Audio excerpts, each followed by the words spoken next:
My boyfriend said, I quit my job because I make more passive income posting feet pics. You should be supportive. I replied, that's great news.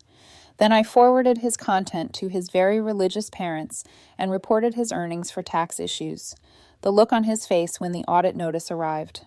Hello, everyone. My name is Clara Whitmore. I'm 35, and for most of my adult life, I've been the kind of woman who values stability over excitement.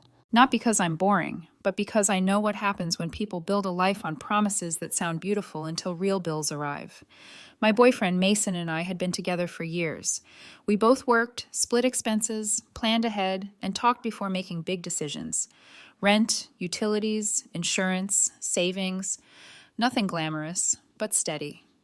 And steady to me was love in its most practical form. That was the life I thought we were building. Then one evening, after dinner, he sat across from me in the living room and said it like he was announcing a new haircut. I quit my job today. I lowered my glass. You what? I quit, he said. I'm done with that place. I waited for the rest. Burnout, a toxic boss, some emergency, anything that would explain why the man sharing my home had left a full-time job without warning me. Instead, he leaned back, almost proud. I make more now online. Doing what? He smiled. Posting feet content. For a moment, the room went strangely still. Not because of what he chose to do, but because of how confidently he had already decided I had no right to react. He said it was passive income, flexible, no boss, no schedule, no office politics.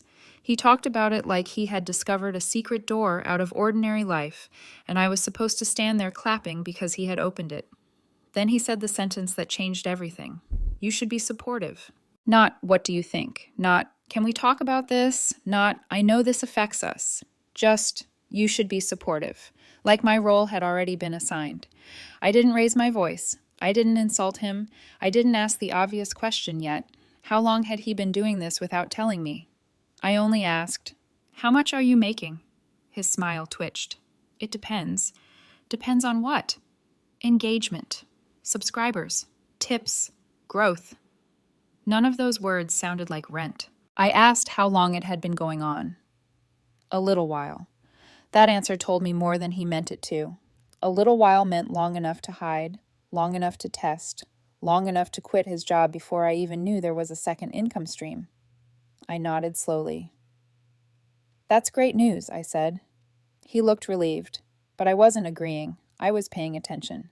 That night, while he slept, his phone kept lighting up on the coffee table. Notifications, messages, payment alerts, names I didn't recognize. One name appeared more than once, Vanessa. I knew that name, his ex-girlfriend. I didn't touch his phone. I didn't need to. I only saw enough to understand the situation had more layers than Mason had admitted. The next morning, he acted lighter than usual, like quitting his job had made him younger. He made coffee late, checked his phone every few minutes, and told me he might sleep in more now because content doesn't run on office hours. I stood by the counter and watched him, feeling something quiet settle in my chest. It wasn't rage. It was the dull ache of realizing I had been living inside a partnership while he had been planning an exit from responsibility. When rent came up a few days later, his answer was vague. I've got it, he said. How much is it? He frowned. Why are you interrogating me? I'm asking how we're handling shared expenses. We'll figure it out. That phrase stayed with me.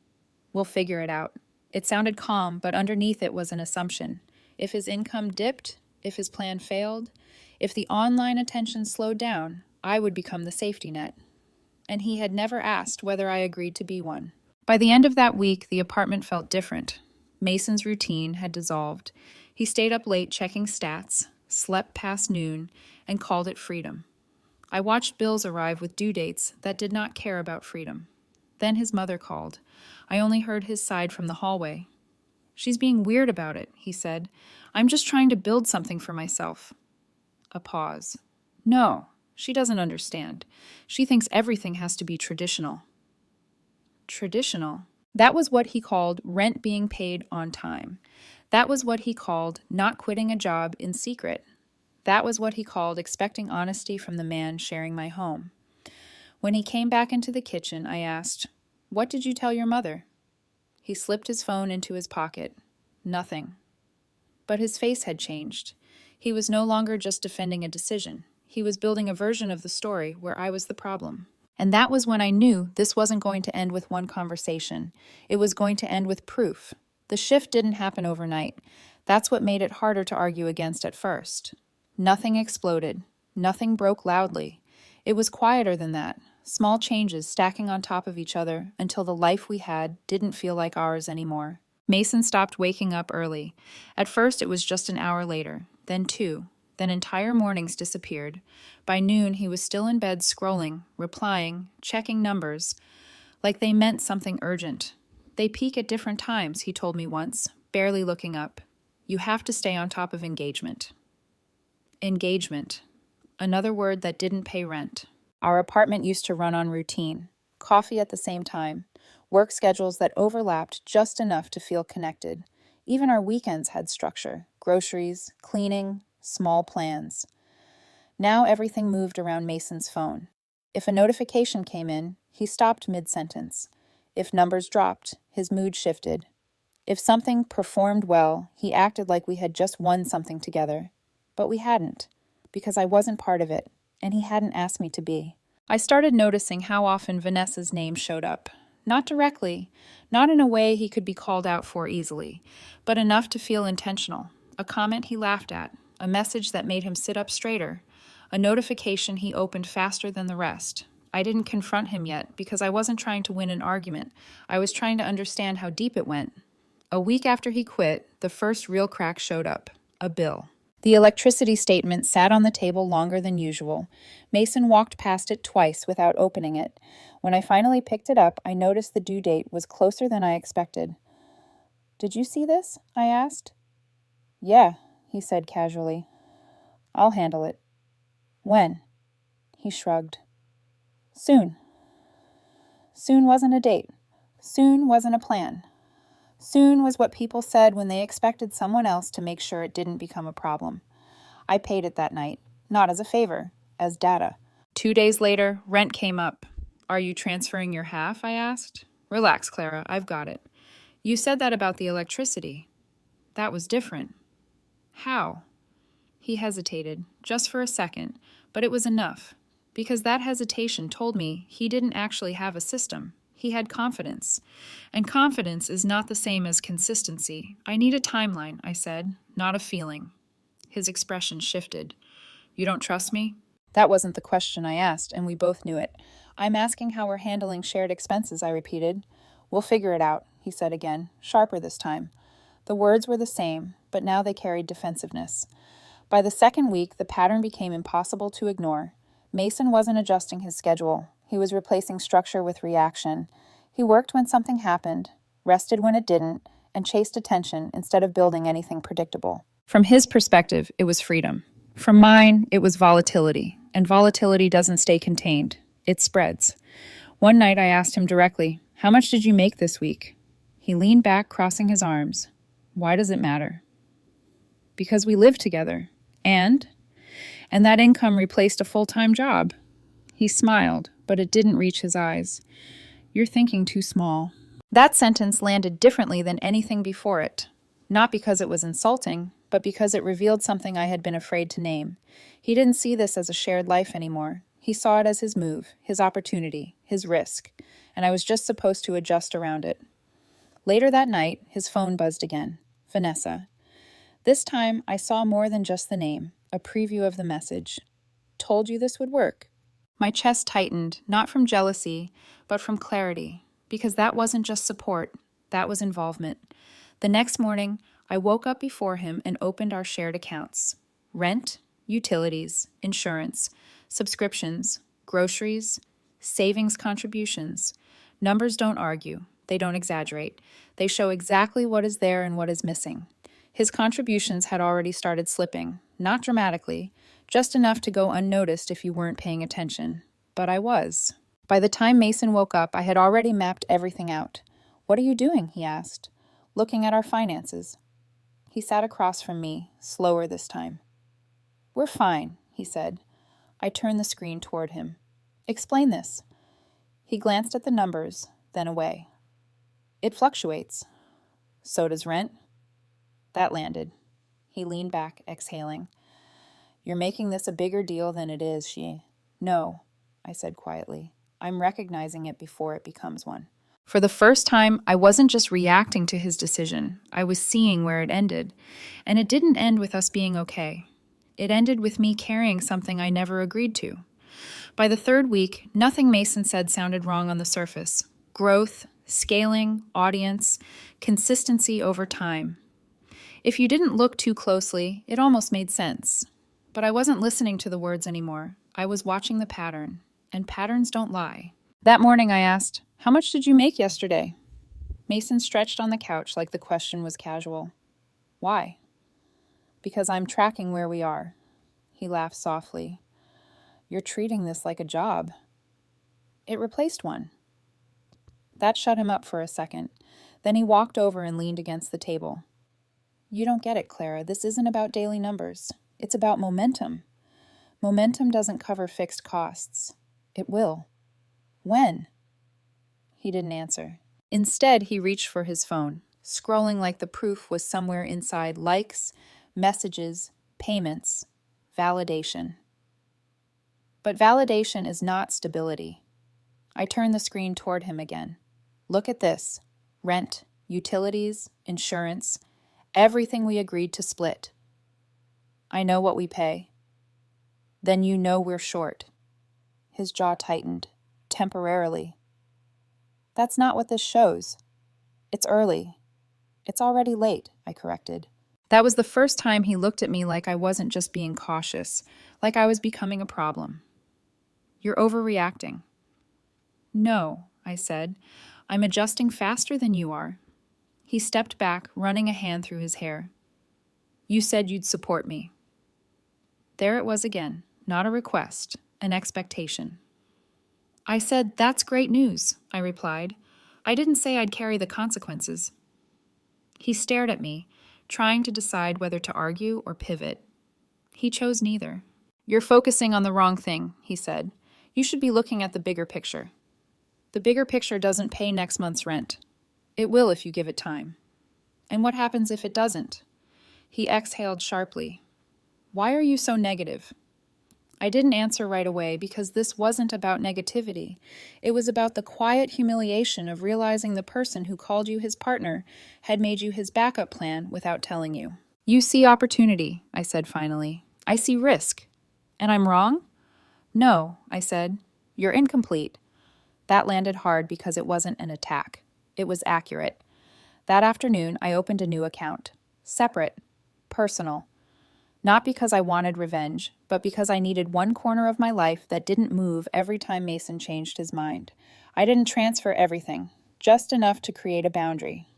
When Mason noticed later that evening, confusion came before anger. What is this? He asked, holding his phone like it had betrayed him. A separate account. Why? Because our finances aren't aligned anymore. That's extreme. No, I said. This is accurate. We're still together. Yes. So why are you acting like we're not? I met his eyes. Because we're not operating like we are. That silence felt different.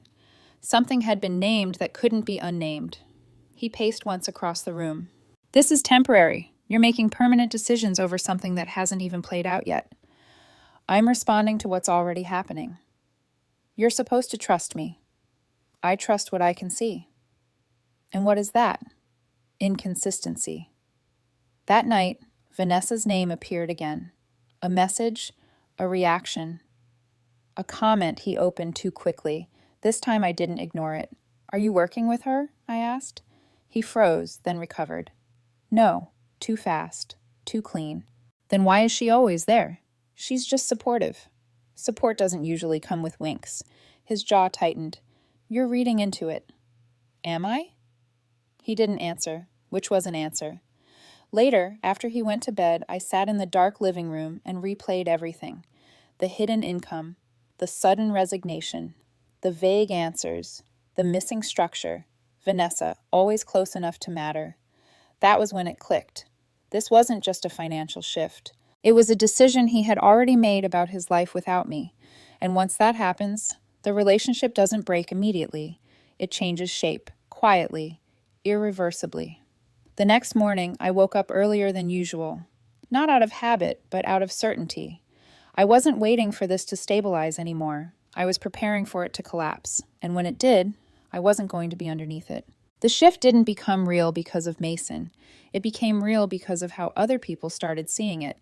A few days after our last conversation, his mother called again. This time, I was in the room. Mason stepped onto the balcony, but the door didn't close all the way. "She's overreacting," he said. "It's just different, not wrong." A pause. "No, she keeps talking about money like that's the only thing that matters." Another pause. "I'm building something bigger." I leaned back in my chair, staring at the ceiling, feeling that slow, sick pressure behind my ribs.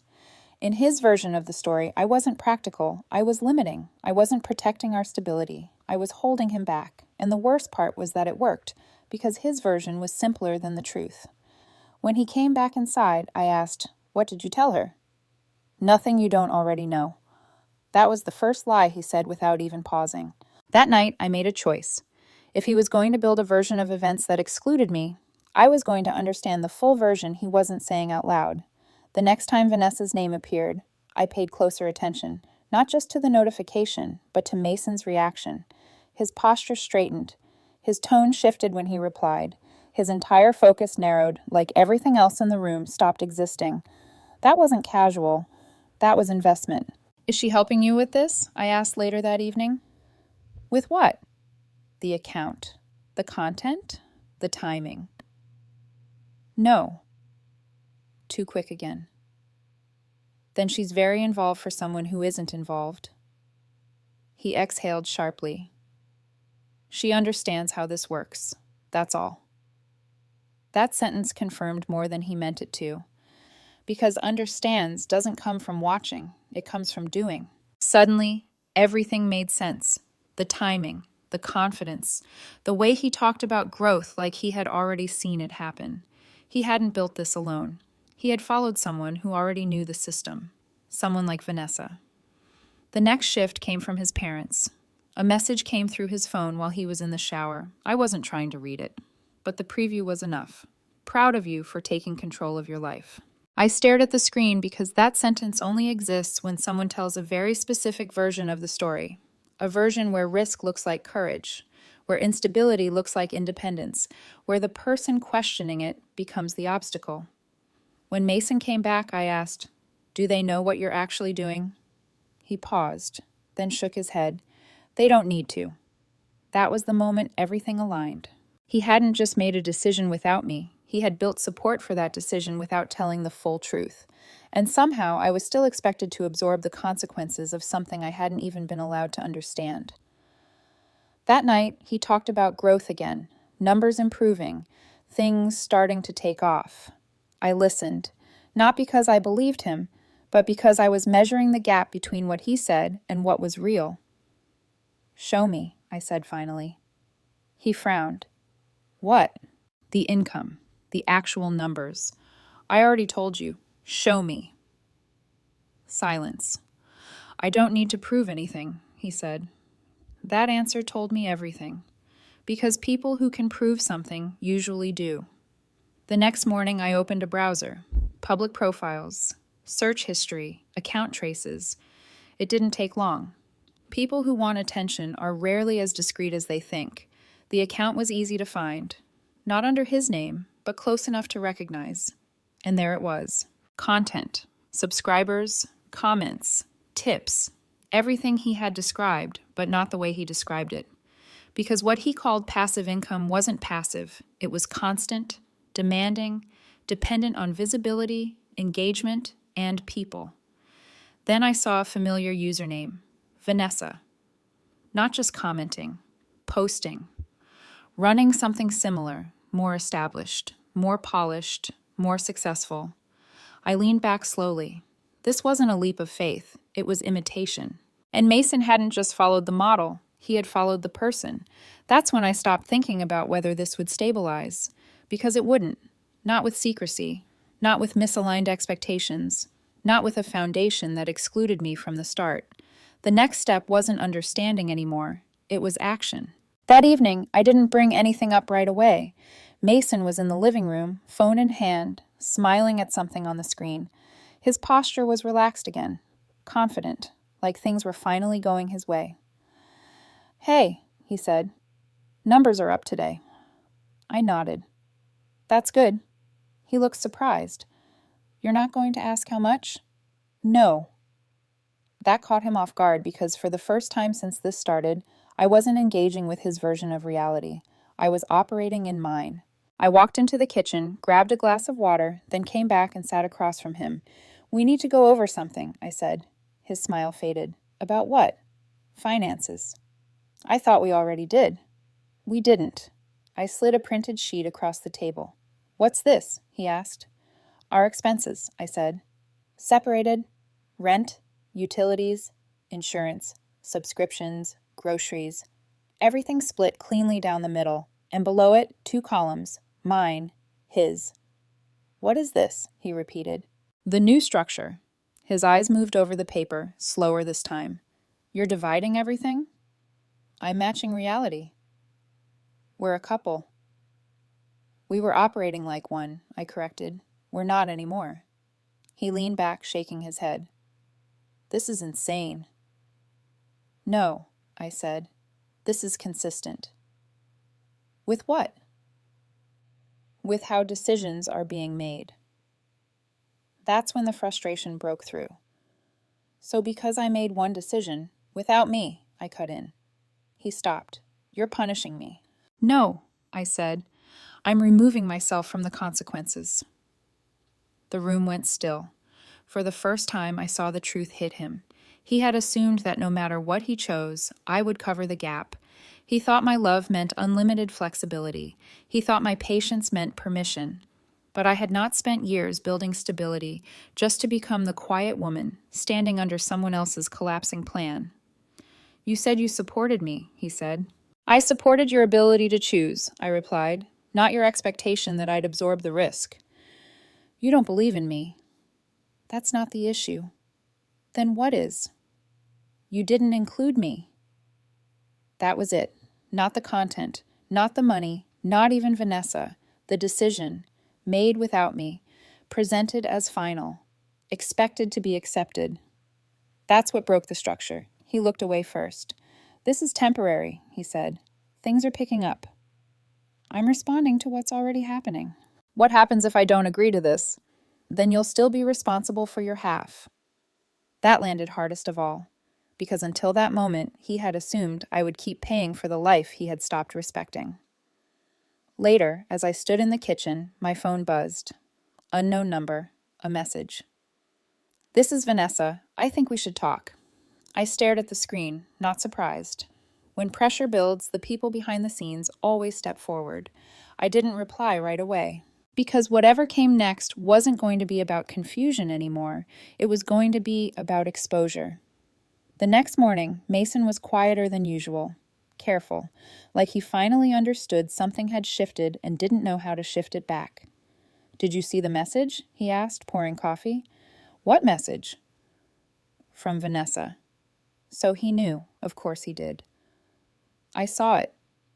"And?" I didn't reply. "You should." "Why?" "She just wants to clear things up." I looked at him. "She's part of this, isn't she?" His grip tightened slightly on the cup. "No." Too fast. Again. "Then there's nothing to clear up." That afternoon, I gathered everything. Screenshots of the account, transaction records, public posts, comments, patterns. Nothing illegal, nothing exaggerated, just accurate. Then I opened my email. No accusations, no insults, just a simple subject line. "Thought you should see this." Attached. Everything. Recipient. His parents. Very religious. Very unaware. Very supportive of a version of Mason that didn't exist anymore. I hovered over the send button for a second, not because I felt guilty, but because I understood what this would do. This wasn't revenge. This was alignment. If they were going to support his choices, they deserved to know what those choices actually were. I clicked send. Then I closed the laptop. The reaction didn't take long. Mason's phone started vibrating on the table. Once. Twice. Then nonstop. He picked it up, frowning. Then his face changed all at once. "What did you do?" he asked. "I told the truth." "You sent something?" "Yes." "To who?" "Your parents." The silence that followed was immediate. "You had no right." "They were already involved," I said. "Just not informed." His hands shook slightly as he scrolled through the messages. "What did you send?" "Exactly what you've been doing." His breathing changed. "They don't understand this. Then now they can learn." "This isn't how it looks." "Then you should have explained it before I did." That was when the panic fully set in because he realized he was no longer in control of the story. A few weeks later, the second consequence arrived. Not from Vanessa, not from his parents, from the tax office, a notice requesting documentation for unreported online income. Mason opened it at the kitchen table, and this time he didn't speak right away. His eyes moved over the page once, then again, like rereading it might change what it said. "What is this?" he whispered. "A notice," I said, "for income you never properly documented."